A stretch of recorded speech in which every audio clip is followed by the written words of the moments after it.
Vamos a estudiar hoy día el versículo de 1 a 6. Capítulo 5. Algún tiempo después se celebraba una fiesta de los judíos y subió Jesús a Jerusalén. Había allí, junto a la puerta de las ovejas, un estanque rodeado de 5 pórticos, cuyo nombre en arameo es Betzatá. En esos pórticos se hallaban tendidos muchos enfermos, ciegos, cojos y paralíticos. Entre ellos se encontraba un hombre inválido que llevaba enfermo 38 años. Cuando Jesús lo vio allí tirado en el suelo y se enteró de que ya tenía mucho tiempo de estar así, le preguntó: ¿Quieres quedar sano? Así que vemos, primeramente va a empezar por los viajes de Jesús. Me llamó la atención que estudiando los viajes de nuestro Señor, que ya hay una incoherencia tremenda entre los diferentes evangelios. Y esa diferencia es bien marcada. Si vamos ahora a los viajes, si vemos, por ejemplo, aquí Mateo,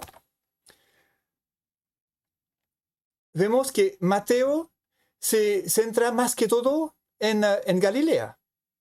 Hay en pasaje por Samaria, pero va una sola vez Jesús a Jerusalén.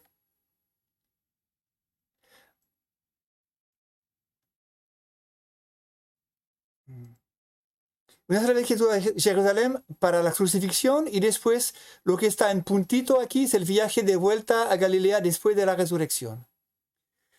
Muy centrado en Cafarnaum, en Galilea. Todo se hace por allá. Hay el viaje con la Sino, en Sidón, con la Sino feniciana que está aquí. Pero todo el resto, viaje en la Decápolis, donde está al frente cuando atraviesan el lago con el caballero que estaba con la cadena donde los chanchos citan al mar, etc. Pero todo el resto se hace en Cafarnaum. Si vemos en los otros evangelios, como no, vamos primeramente a Lucas. Aquí hay un viaje que es de antes del nacimiento, de Nazaret y el regreso, y un viaje de Jesús después de la resurrección, y antes un solo viaje hacia la crucifixión. Empecemos de nuevo en Marco. Tenemos también un viaje muy centrado en Galilea, en Nazaret y en Galilea. Pero en Juan vemos que casi todo pasa en Jerusalén. La mayoría, hay como 8 viajes a Jerusalén, que va para el bautismo, siempre regresa a Jerusalén. Y me llama la atención ese detalle, porque, bueno, sabemos que la escritura es perfecta, es justa, no hay errores. Y aquí me puse a estudiar un poco el tema. Me llamó mucho la atención la diferente énfasis que tenemos nosotros debemos ser rápido, en esa situación, sabiendo que Mateo se dirige a judío más que todo. Marco se dirige más que todo a los griegos, a la gente que son no de origen judío, explica el evangelio a la gente, a los romanos, a los griegos. Lucas, el médico, no era judío y se dirige también a gente que no era judío. Y Juan, al contrario, es un evangelio que está centrado mucho más, pero mucho más en los temas espirituales. No tanto una linearidad como los evangelios que son paralelos entre ellos. Se dirige mucho más en explicar quién es Dios, quién es la relación con Dios y Jesucristo. Y va mucho más profundo en eso. Aquí vemos los diferentes evangelios. El evangelio de Mateo, dirigido a los judíos. El evangelio según Marcos, dirigido a un público de cristianos procedentes del paganismo y no judío. Lucas, que era un gentil, que no es hebreo, que es el único escritor no judío dentro del Nuevo Testamento. Este evangelio dirigido a Teófilo. Es una explicación a alguien que no es judío y representa a los griegos y los romanos de culto. Y el evangelio de Juan, que se me va. El evangelio de Juan, el último a escribirse, es el evangelio más universal, dirigido a judíos y a no judíos. Su propósito es fortalecer a los creyentes en su fe cristiana. Por eso se llama el evangelio espiritual. Lo que es importante entender es que estos evangelistas tienen una meta. La meta es diferente. No sé si le digo, estamos hablando de médico entre nosotros. Si usted me dice, yo fui a Concepción, tuve que ir 4 veces para ver un médico porque tengo tos y tengo que ver un especialista, me va a hablar de estas 4 veces que fue a Concepción. Pero no me va a hablar de su vecino que tuvo que ir a Concepción para ir al garage, porque su auto está en pana. Y la misma cosa pasa en los evangelios, que los evangelistas tienen diferentes metas. Otras cosas les llaman la atención. Y por esa razón, los viajes que se destacan no son los mismos. No son los mismos porque ven la cosa importante de otra manera. Y eso cambia mucho la posición y lo que uno relata. El cuento que uno cuenta, que no es un cuento, pero la historia que uno cuenta no puede tener todos los detalles. Imagínate, Jesús vivió 3 años en la tierra después de su bautismo, que empezó su ministerio. Y en esos 3 años tuvo estos testigos que lo vieron vivir, que contaron lo que había pasado, los milagros, sus declaraciones, sus confrontaciones con los fariseos, todo lo que pasó, pero no pueden en 24 o 28 capítulos contar 3 años completos de la vida de Jesús. Hay una decisión diferente de cada uno según el énfasis que tiene y lo que quiere compartir con su audiencia, que en este caso son audiencias diferentes. Pablo tiene que rematar claramente a los judíos. Oiga, ¿de dónde venimos? ¿Qué es nuestra historia? Y por eso tiene toda la genealogía bien clara, establece los hechos de una manera que Juan no hace para nada. Juan ni siquiera nos habla de su nacimiento, porque no se refiere tampoco a las profecías que estaban sobre Jesús a los judíos. Es otro punto de vista. Lucas, el médico, tiene un énfasis tan diferente. Trata de ser más sistemático, es un médico, un científico. Y él trata de relatar a Teófilo que lo tenga claro. Y él se apoya en los otros evangelios, en su redacción, a donde fue a él escarbar los datos con los testigos directos que estaban todavía vivos y a expresar a su amigo Teófilo lo que había escarbado como datos precisamente, y lo dice al principio del evangelio. Así que tenemos que entender eso. No es que la Biblia está equivocada o no está perfecta, simplemente es un punto de vista diferente. Como en la cruz. Algunos dicen, pero en el cartel arriba está escrito Jesucristo, Rey de los Judíos. Y otro dice otra cosa, Rey de los Judíos. ¿Y quién los llamó la atención? A uno lo llama la atención eso y otro otra cosa. unas palabras de Jesús en la cruz. ¿Qué dijo Jesús en la cruz? Pero no, todos dicen todo, no dicen toda la misma cosa, entonces la Biblia está falsa. No es así. Simplemente tienes ojos, percepciones diferentes, intenciones diferentes de un autor que ve las cosas según su propia sensibilidad, como es un filtro usado por Dios con una perfección que Dios puso en él para ver lo que Dios quería ver a través de lo que Él es, para compartir unos hechos precisos que son útiles para nuestra edificación. Y eso es muy importante entenderlo. También podemos ver entre Crónicos y Reyes.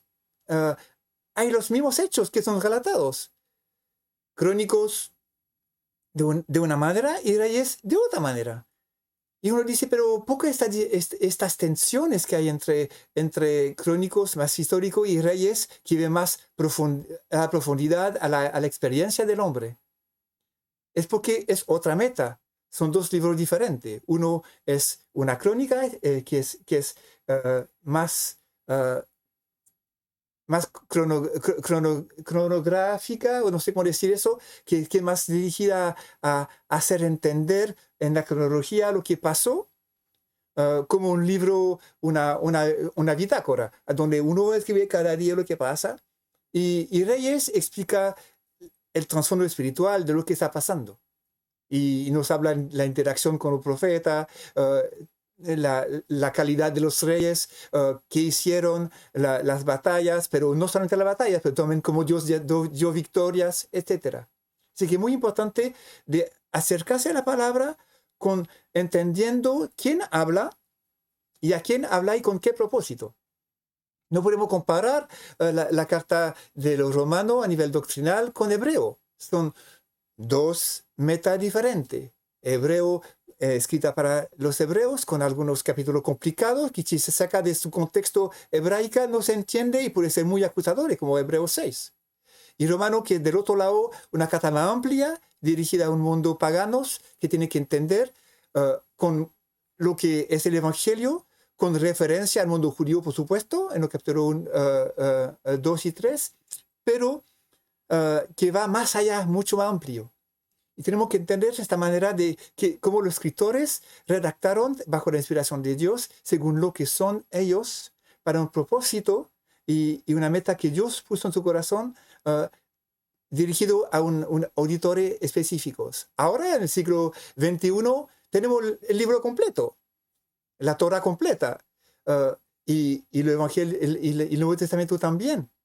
Y tenemos esta capacidad de ver todo eso de manera plana.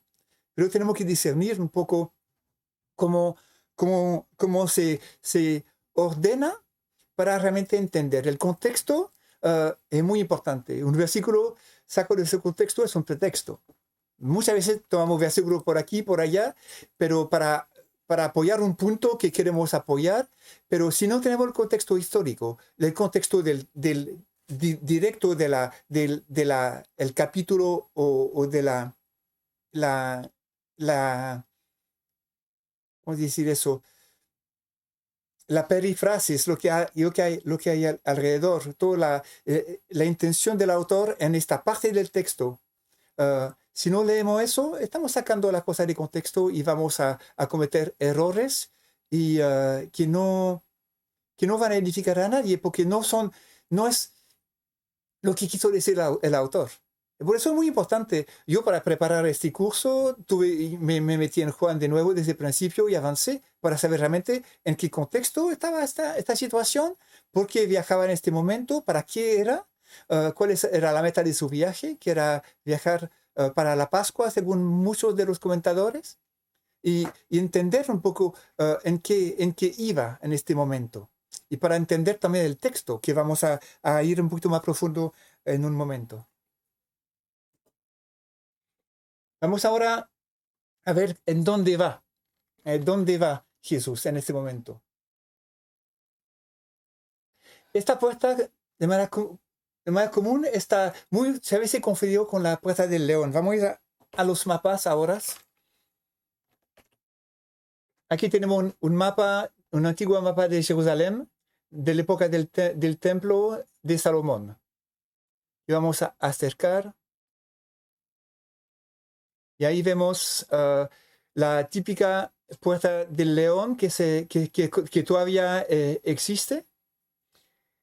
Y aquí tenemos la puerta de las ovejas. Aquí tiene un error. Este pool, esta piscina no es la piscina de Bethesda. Esta piscina se llama la piscina de Jerusalén. Es otra piscina. La piscina de Bethesda está aquí, de este lado, más arriba. Y aquí está la puerta de las ovejas. Si vamos un poquito atrás, vamos a ver la situación de Jerusalén completa. Aquí tenemos el monte Morisha, el mismo monte donde David compró esta área donde ¿cómo se dice? Se battre du blé. Donde se sacaba el grano, los granos aquí arriba. Toda esta parte, el monte Morisha, estaba en el lugar a donde Abraham quiso sacrificar a Isaac. Es una historia muy larga que pasa en este monte. Aquí en la geografía, ahora vamos a ver la geografía actual más tarde, pero aquí tenemos la primera muralla, que era la muralla antigua de la Jerusalén antigua. Aquí vemos el segundo muro que se hizo después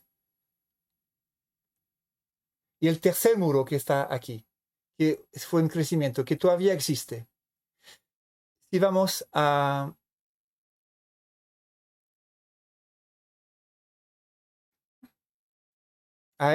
ese plan, que es un plan actual, vemos que todavía tenemos esta entrada de la Puerta del León. Y aquí la puerta de la oveja directamente en la muralla ya no la tenemos. Tenemos una puerta más allá, que es la entrada a la mosquea, a la mezquita Al-Aqsa. Y ahora, en lugar del templo, está la mezquita. Aquí tenemos el monte del lamento, el muro del lamento, que está aquí, que está en la base del templo, que son construcciones que datan de la época romana, que es una construcción que se hizo alrededor. Y se ve que la parte sur, aquí, ya no existe toda esta muralla de la segunda muralla que estaba aquí. Aquí está la puerta de Jaffa, que es muy conocida, a donde se entra, y aquí la puerta de Damascos, que también es muy conocida. No sé si le tinca, podemos ir a dar una vueltita. Espera un segundito, vamos a dar una vueltita. ¿Dónde tengo eso? El vínculo.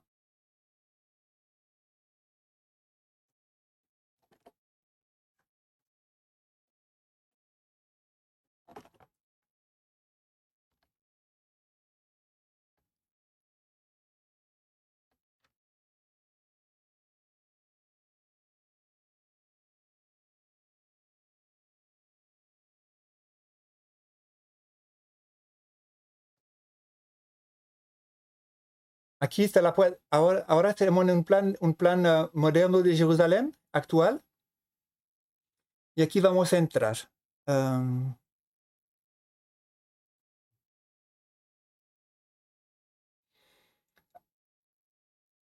No, que nunca me entra bien aquí. Espera un segundito, voy a entrar directamente a la puerta, porque si no, voy a estar mal. Me perdí. Church Magdalena, Capel de Ascensión.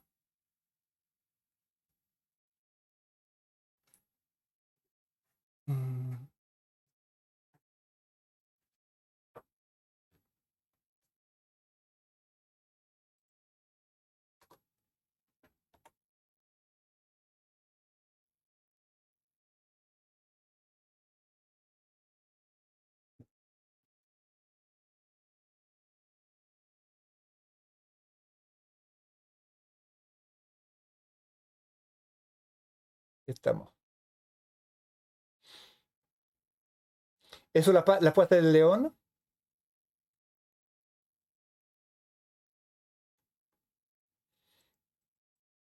¿Por qué no puede avanzar aquí?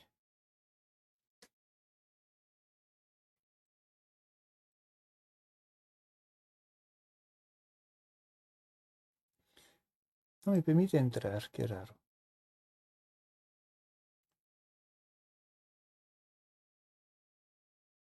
Ahí estamos.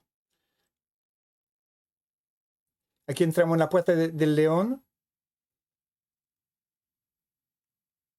No, aquí me fui demasiado lejos.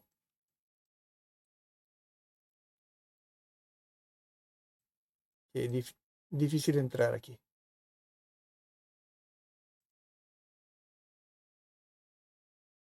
Y aquí vamos a la puerta que entra en la mezquita Al-Aqsa, que entra directamente al monte al monte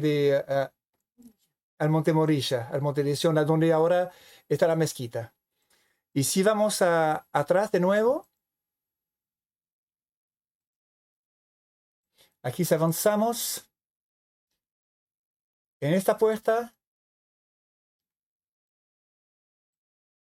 aquí se entra en la piscina de Bethesda, en la puerta de la capilla Santa Ana y la piscina de Bethesda.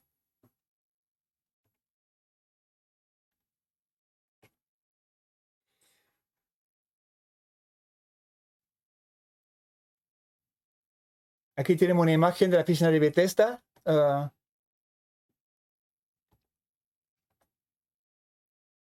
Lo que queda de los pórticos que estaban aquí. Aquí vemos una imagen donde se ve la puerta de Sheep Gate, la puerta de las ovejas, la entrada al puente, la fortaleza Antonia, y ahí la piscina de Bethesda, y ahí la piscina de Israel. Y la puerta del león, por donde entramos nosotros. Aquí se entra, y aquí estaba la puerta de la oveja. Aquí entró entonces Jesús cuando dice, vino a Jerusalén y fue en una piscina cerca de la puerta de las ovejas.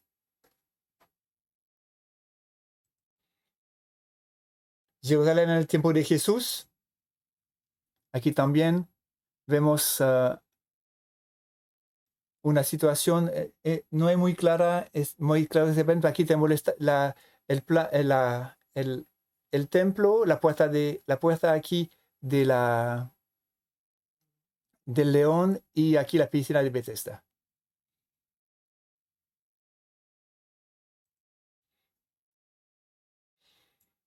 ¿Lo tienen claro?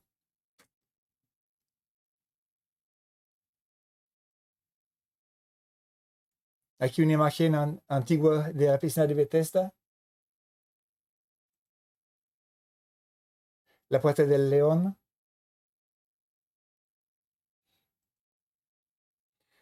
Aquí se ve un poquito de lejos la situación de este monte del Olivo. Ahí vemos la escena del templo. Aquí tenemos la puerta dorada. Que está. Sí. No está. La puerta dorada está. Esa por aquí. Sí. Ahí la puerta dorada. Esta puerta es una puerta que estaba abierta. Es la puerta donde nos habla los profetas que Jesús va a regresar a Jerusalén. Aquí está la puerta dorada. Y los árabes, los turcos, los bizantinos la cerraron porque para decir para que nunca se realice la profecía que Jesús va a regresar encima del monte de los olivos y que va a llegar a Jerusalén. Y aquí vemos la puerta del león, que está aquí, en esa situación. Y el interesante que todos los judíos, eso es un cementerio tremendo, el monte de los olivos. Getsemaní está aquí, ahí abajo donde tengo el mouse. Y el monte de los olivos, los israelitas, los judíos se achoclonan aquí para para ser enterrado en ese cementerio. Todo el borde que mira hacia el este del Monte de los Olivos está lleno de tumba. Porque ellos conocen la profecía, saben que el Mesías va a poner sus pies en el Monte de los Olivos. Y aquí están. Y arriba hay también la tumba de los profetas. Ahí es un lugar que se puede visitar. Abajo aquí hay la tumba de Absalón. No, aquí está la tumba de Absalón. Es un lugar muy interesante. Aquí vemos una vista casi completa de la antigua Jerusalén.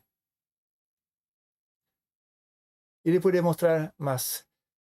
Aquí tenemos la ciudadela, el palacio de Herodes, que está aquí. Ahí tenemos el barrio armenio y barrio cristiano. Aquí tenemos todo el barrio árabe que está aquí. Es muy divertido que estos caminos siguen iguales. Cuando fuimos a Jerusalén la última vez, igual entramos por estos mismos caminos, siguen iguales. Y aquí tenemos el barrio judío, todo el barrio judío que está por aquí.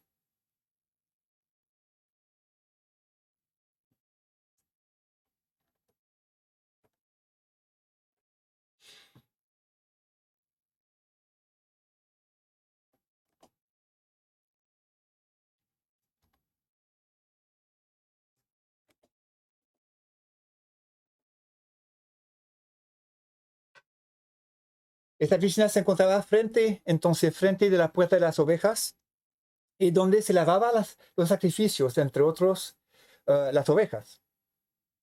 A causa de este hecho que se lavaban los sacrificios en este lugar, algunos comentarios pretenden que los judíos de la época consideran esta agua como milagrosa. Tenía como esta virtud de atraer milagros, y bueno, todo el tema del ángel que bajaba para mover el agua, que el primero que se tiraba al agua podía ser sanado. Eso viene de este pensamiento. Ahora no tenemos testimonio directo, escritural, que realmente un ángel venía y movía el agua. Casi todos los comentaristas que leí sobre este tema dicen que eso es una superstición judía sobre eso. No quiero negar para nada la realidad de los ángeles, y podría ser. La verdad que aquí no podemos pronunciar. En el texto bíblico, ellos pensaban eso. No es una afirmación de Cristo que un ángel venía aquí. Es una situación en donde la gente estaba aquí por esta razón. Los enfermos presentes y el paralítico. En ese lugar había mucha gente, muchos enfermos. No estaba solamente ellos. Después voy a ver si encuentro donde tengo mi Biblia para llegar al texto.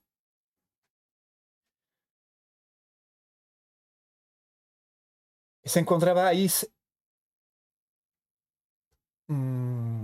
porque un ángel del Señor descendía en cierto tiempo en el estanque, agitaba el agua. Por tanto, el primero que entró después del movimiento del agua fue sanado, y cualquier enfermedad que tuviera. En ellos hacía una multitud de enfermos, ciegos, cojos, paralíticos, que esperaban el movimiento del agua. Aquí tenemos una situación en donde tenemos un hombre que está sanado. Especial con situación, porque siempre vemos Jesús a donde le traen y todos los enfermos están sanados. Muchas veces pasó en los evangelios, pero aquí hay un hombre sanado. Y me llama la atención este detalle. ¿Por qué un solo hombre? ¿Qué tenía de especial? Bueno, Jesús sabía. Muy importante, aquí el versículo 6, cuando Jesús lo vio, tendió y supo que ya había pasado tanto tiempo, 38 años, así le preguntó, ¿quieres ser sanado? En castellano la palabra supo aquí no corresponde mucho a la forma griega. Es un presente continuo. Quiere decir que desde siempre sabía. No es que ahí preguntó al vecino, oiga, ¿qué tiene el gallo? Y no es así. Él sabía, en él mismo, él tenía el conocimiento. La palabra gnosis, conocer perfectamente, profundamente. Una palabra siempre se usa la palabra en la Biblia para hablar de alguien con Dios conoce perfectamente la situación. De hecho, también nos dice nosotros tener un conocimiento de Él, que habla de gnosis. Es un conocimiento relacional. Y aquí Jesús sabía. Lo que me llamó la atención justamente es eso, el conocimiento de Jesús. Y lo relacioné con la salvación, por supuesto. ¿Cómo nosotros somos salvados? La gran pregunta que siempre tenemos en las iglesias reformadas, protestantes, evangélicas, esta tensión entre la predestinación y la visión arminianas de la decisión humana. El calvinismo, hipercalvinismo, que te dice hasta que somos destinados a vivir, a morir, a ir al infierno, ya desde la fundación del mundo ya se decidió, no importa lo que haces tú. Y el arminianismo que dice al contrario, no, Dios no decide nada, soy yo que decido todo. Y aquí hay una tensión a donde tenemos que realmente pensarlo. ¿Por qué este hombre fue elegido? ¿Por qué? A mí, la respuesta para mí está en esta pregunta. ¿Quieres ser sano? Hay una pregunta. ¿Quieres ser sano? ¿Qué quieres tú? ¿Qué quieres tú? Deuteronomio 30:19 dice, al cielo y a la tierra pongo hoy como testigo contra vosotros, de que he puesto ante de ti la vida y la muerte, la bendición y la maldición. Escoge pues la vida para que vivas, tú y tu descendencia. Una elección. Pero también hay otros versículos como Efesios 1:4, según nos escogió en antes de la fundación del mundo, para que fuésemos santos y sin mancha delante de Él en el amor. Más nosotros, en 2 Tesalonicenses 2:13, más nosotros debemos dar siempre gracias a Dios por vosotros, hermanos amados del Señor, de que Dios os haya escogidos desde el principio para salud, para la santificación del Espíritu, fe y fe de la verdad. Hay una tensión, hay una doble componente en esta situación. Y la vemos igual en ese pasaje de Juan. Él supo que estaba hasta tanto tiempo, lo conocía. Y sabía también que tenía un corazón para ser sanado, que tenía una mirada, una esperanza para ser sanado. Si leemos Romanos 8:29, porque a los que de antes conoció, la misma palabra, gnosis, ahí más es epignosis, conocimiento aún más preciso. También nos predestinó a ser hecho conforme a la imagen de su Hijo, para que Él sea el primogénito entre muchos hermanos. Y a los que predestinó, en versículo 30, a esos también llamó. Y a que llamó, a ellos también justificó. Y a los que justificó, a eso también los glorificó. 1 Pedro 1:1. Pedro, apóstol de Jesucristo, a los expatriados de la dispersión y del puente y la Galacia, Capadocia, Asia, Bitinia, elegido según el previo conocimiento de Dios Padre, para la obra santificadora del Espíritu, para obedecer a Jesucristo y ser rociado por su sangre. Que la gracia y la paz os sea multiplicada. Estos versículos nos hablan también del preconocimiento. Y es muy importante conocer eso para nuestras vidas. Porque podemos estar como lo árabe, inshallah. Dios sabe. Y todo hacer porque Dios es soberano. Y Dios sabe todo. Entonces, ¿qué voy a hacer? ¿Que el vecino se salva o no? Bueno, Dios lo sabe. ¿Qué me voy a evangelizar?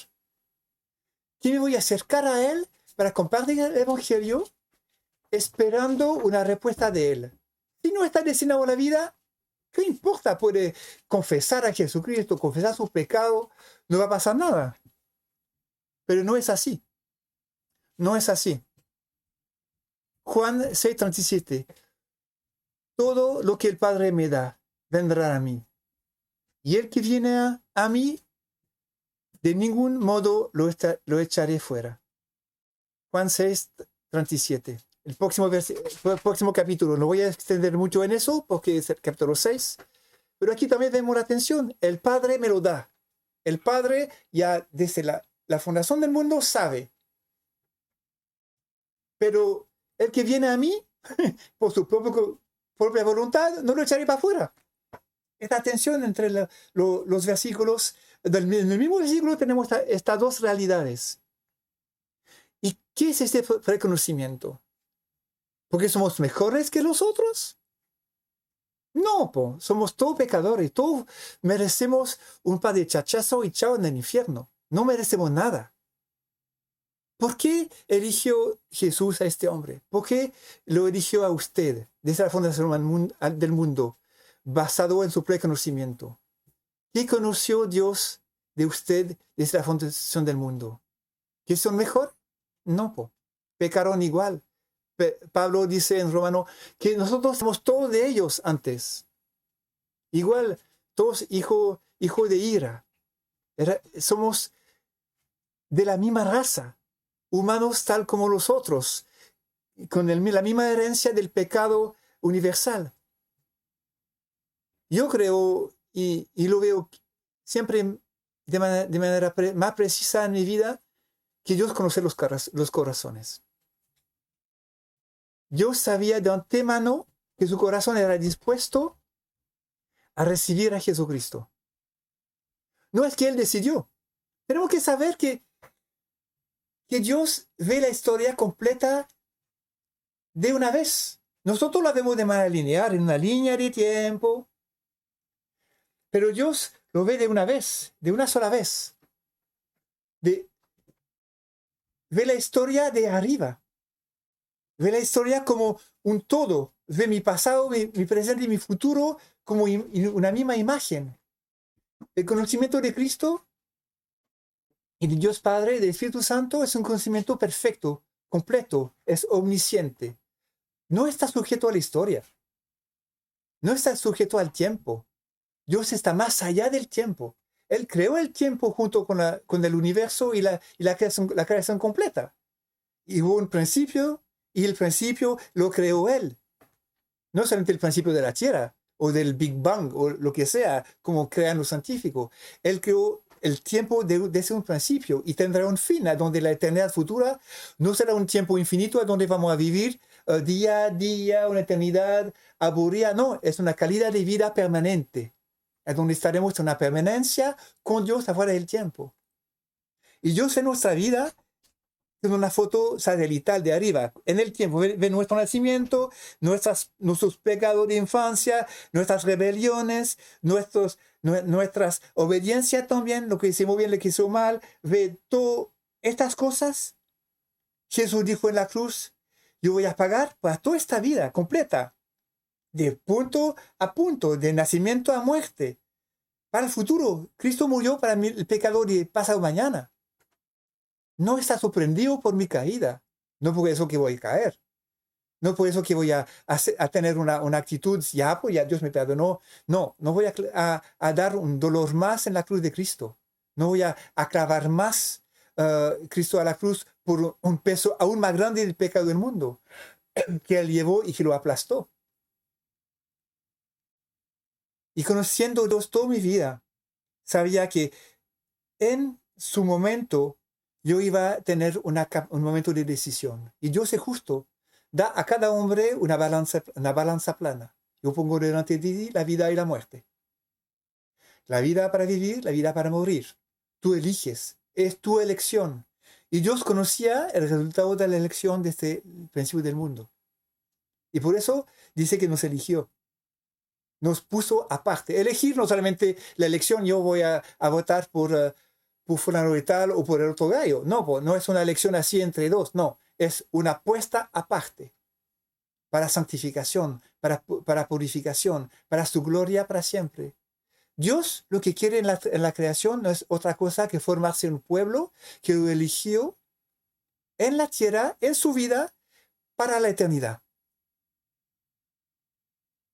Para tener un cuerpo nuevo, un cuerpo un cuerpo como una asamblea de creyentes que de su propia voluntad decidieron darle su vida, caminar con él, ser preparado, ser levantado, si por gracia podemos ser levantados, o morir y resucitar en el último día para el juicio.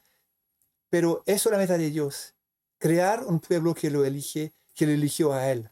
La elección es muy importante. No somos robots. Imagínese a usted, hombre, que le da a una mujer que está programada para amarlo. Sí, te amo. Sí, sí, sí. Sí, sí, sí. Todo sí, porque está programada como los japoneses que tienen ahora muñecas de compañía, como cosa hinchada así. Una locura. Usted, mujer, es un marido que está programado para ser una compañía, pero sin una voluntad propia, sin un carácter, sin una capacidad de decidir de amarla. No tendría sentido. Para Dios es la misma cosa. Esa relación social de amor compartido que tenían entre ellos, entre la Trinidad, desde la fundación del mundo, quisieron extenderla a un pueblo. Por su carácter expansivo de amor, quería extender su amor hacia un pueblo por la eternidad. Y por eso la creación fue hecha, por eso estamos todo este camino del Antiguo Testamento a donde se definió quién era Él, a donde Jesús vino a revelarle de manera nueva, completa, en el tiempo debido, y ahora donde estamos en el tiempo de decisión para nuestras vidas, de saber a quién queremos amar. ¿A mi propia vida terrenal? ¿A mi propio beneficio terrenal? ¿A mi propio objetivo terrenal? ¿O que tengo una visión más alta? Yo tengo una visión de eternidad, una visión a donde yo voy a confiar en Cristo para mis pasos, que no son fáciles. Somos de los enfermos de la piscina, a donde tenemos todos dificultades. La vida no es de rosa. No es fácil. La meta no es parar de sufrir. La meta no es tener una vida de pilce pop en la tierra gracias a nuestra conversión. No es eso la meta de Dios. La meta es formarnos por la eternidad. Y si es necesario, como dice la carta de Pedro, si es necesario que sufren un poco de tiempo para que su fe sea afinada, perfeccionada como el oro que pasa por el fuego. Así será necesario. Por eso es muy importante tener la cosa clara. Él no conoció de antemano para una meta que es eterna. Y nuestro caminar en la tierra desde nuestra conversión, desde que abrimos nuestro corazón hacia su vida, hacia su transformación, hacia su pedagogía, para conducirnos en santificación, a ser preparados por la eternidad, es lo que nos queda para vivir. Y después viene la eternidad y el juicio, a donde seremos juzgados, no por nuestros pecados, porque Él pagó por todos nuestros pecados. Seremos juzgados porque somos inscritos en el libro de la vida, porque Él nos inscribió el día que dijimos, sí, quiero ser de tu pueblo. Eso.